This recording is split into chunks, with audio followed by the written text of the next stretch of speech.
اعوذ باللہ من الشیطان الرجیم بسم اللہ الرحمن الرحیم اللہم صلی علی سیدنا محمد معدن الجود والکرم وآلہ وسلم۔ سامعین و ناظرین اکرام، السلام علیکم ورحمۃ اللہ وبرکاتہ۔ آج کا ہمارا موضوع یہ ہے کہ کیا ہمیں خوف آخرت ہے؟ دیکھیں، اگر خوف آخرت اگر نہ ہو، یہ ایک بنیادی بات ہے، تو اس کو پھر کسی چیز کی بھوک نہیں لگے گی اسے، اگر آخرت کا خوف نہ ہو تو اس کا پتہ کیسے چلے گا؟ میں کہہ رہا ہوں ہمیں خوف آخرت نہیں ہے تو اس کا پتہ کیسے چلے گا؟ اس کا پتہ ایسے چلے گا کہ آپ کو یعنی جو باطنی چیزوں سے تعلق رکھتی ہیں چیزیں، تو اس کا آپ کو یعنی اس کی آپ کو بھوک ہی نہیں لگے گی۔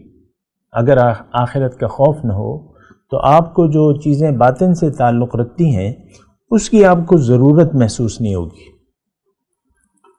اس کی آپ کو بھوک ہی نہیں لگے گی۔ آپ دیکھ لیں، مطلب یہ تو ایک عام بات ہے، سادہ سی بات ہے، انشاءاللہ مطلب آپ سمجھ گئے ہوں گے کہ میں کیا کہنا چاہ رہا ہوں، لیکن بات یہ ہے کہ یہ خوف آخرت سے ساری چیزیں جڑی ہوئی ہیں۔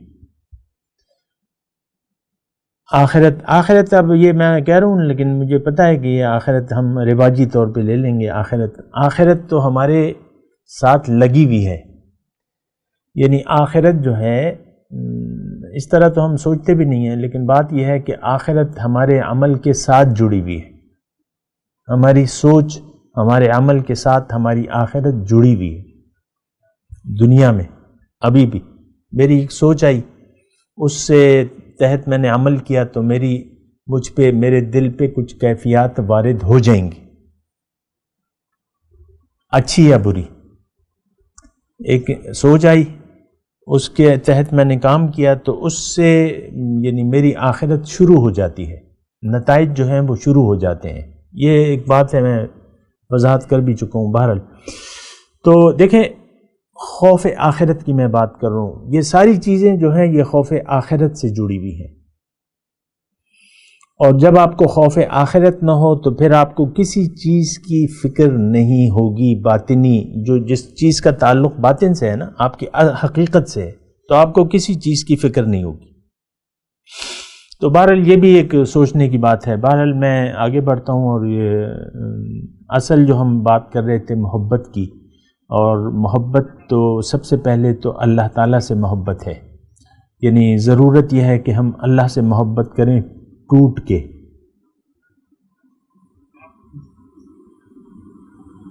کیونکہ وہی ایک ذات ہے جو محبت کے قابل ہے۔ انہیں زندگانی کا حاصل سمجھ کے دیا دل محبت کے قابل سمجھ کے۔ جو ذات ہے وہ تو ایک ہے، حقیقی جو ذات ہے وہ ایک ہے، جو موجود ہے، جو ازل سے ہے، اور ابد اول بھی ہے، آخر بھی ہے، ظاہر بھی ہے، باطن بھی ہے۔ یہ ایک بات نوٹ کر لیں، محبت کا محور جو ہے وہ ایک ذات ہے، ہو سکتی ہے۔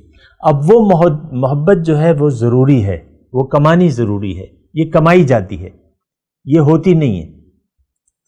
ایک بات اس میں دوسری بھی یہ نوٹ کر لیں کہ یہ آپ نے کمانی ہے۔ دنیا تو آپ کے نصیب میں ہے، آپ تھوڑی سی محنت کریں تو وہ جو نصیب ہے وہ آپ کو ملے گا۔ یہ محبت جو ہے یہ آپ کے نصیب میں نہیں ہے، یہ آپ ٹوٹلی آپ نے کمانی ہے، اس کے لیے جد و جہد کرنی ہے، محنت کرنی ہے، یہ ہوگی نہیں، یہ آپ کمائیں گے۔ اب کمائی کا مطلب جب آپ کمائیں گے تو کیسے کمائیں گے؟ سب سے پہلے ہر ایک چیز کے کام کے لیے ایک فکر ہونی چاہیے، ہر کام کے لیے ایک فکر، اور فکر کیسے پیدا ہوگی؟ تو یہ ضرورت سے پیدا ہوتی ہے۔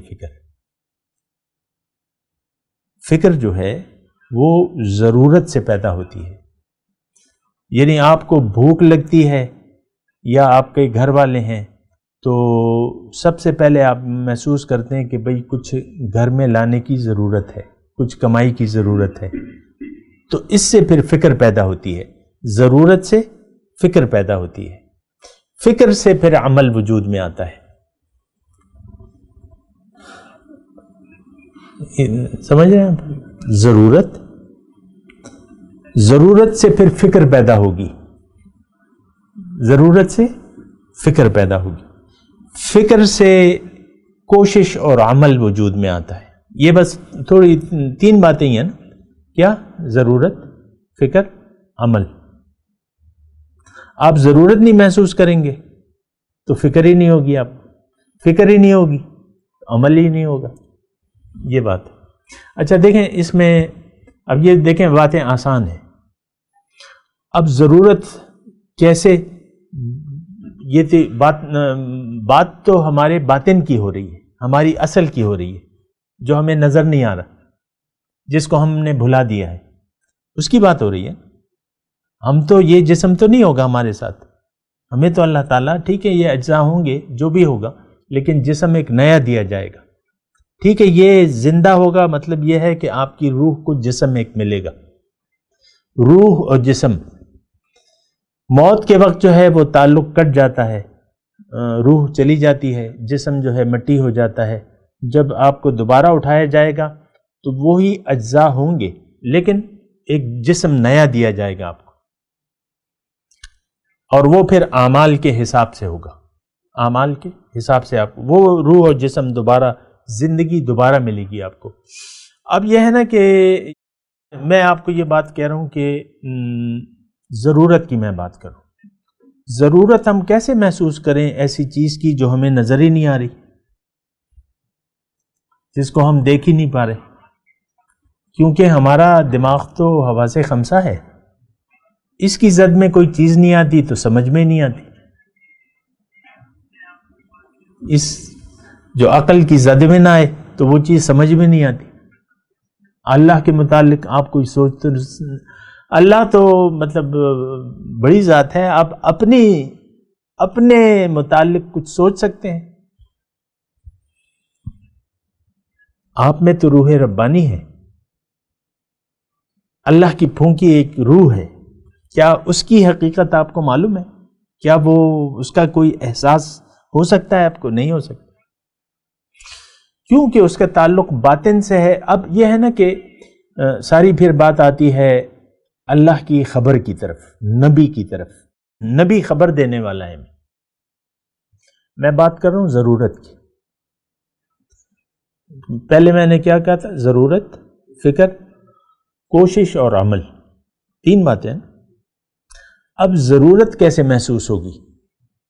اس کے لیے آپ کو سوچنا ہوگا. مطلب ایک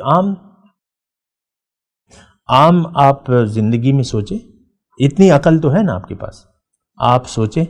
آپ کو اللہ تعالیٰ نے عقل دی ہے. قیامت کے دن جب دوزخی دوزخ کے کنارے کھڑے کیے جائیں گے تو وہ افسوس کریں گے ایک کہ لو کننا نسمع او نعقل، کاش ہم کسی کی بات سن لیتے یا عقل سے کام لیتے. ما کننا فی اصحاب السعیر، آج دوزخ والوں میں سے نہ ہوتے. فاعترفوا بذنبہم، اس وقت اپنے کمی کا احساس کر لیں گے وہ، جو ہم نے نہیں کیا. یہ کرنا چاہیے تھا. کیا؟ سوچنا، عقل سے سوچنا یا کسی کی بات پر دھیان دینا. نسمع او نعقل، یہ 2 یعنی دوزخ کے کنارے جو دوزخی ہیں، اس وقت یہ جو افسوس کریں گے نا، یہ آج کرنا چاہیے کہ آپ سنیں کسی بات کو. ہم یہ ہے نا کسی کی بات سننے کے لیے تیاری نہیں ہے. واجبی طور پہ سن لیتے ہیں، قرآن بھی سن لیتے ہیں، حدیث بھی سن لیتے ہیں، یہ درس بھی سن لیتے ہیں، یہ بھی سن لیتے ہیں، لیکن وہ سننا، یہ سننا وہ سننا نہیں ہے. یہ تو مطلب یہ ہے کہ وہ سننا کچھ الگ ہوتا ہے. وہ دیکھیں عقل کا استعمال، میں نے 2 چیزیں کی. آپ عقل کا استعمال کریں اور سنیں، اور پھر آپ آگے چلیں. یہ آپ کا سفر شروع ہوگا ان 2 چیزوں کے کرنے سے. بات کرتے ہیں اگلی نشست میں انشاءاللہ. وآخر دعوانا ان الحمد للہ رب العالمین. مولاي صل وسلم دائما ابدا على حبيبك خير الخلق كلهم.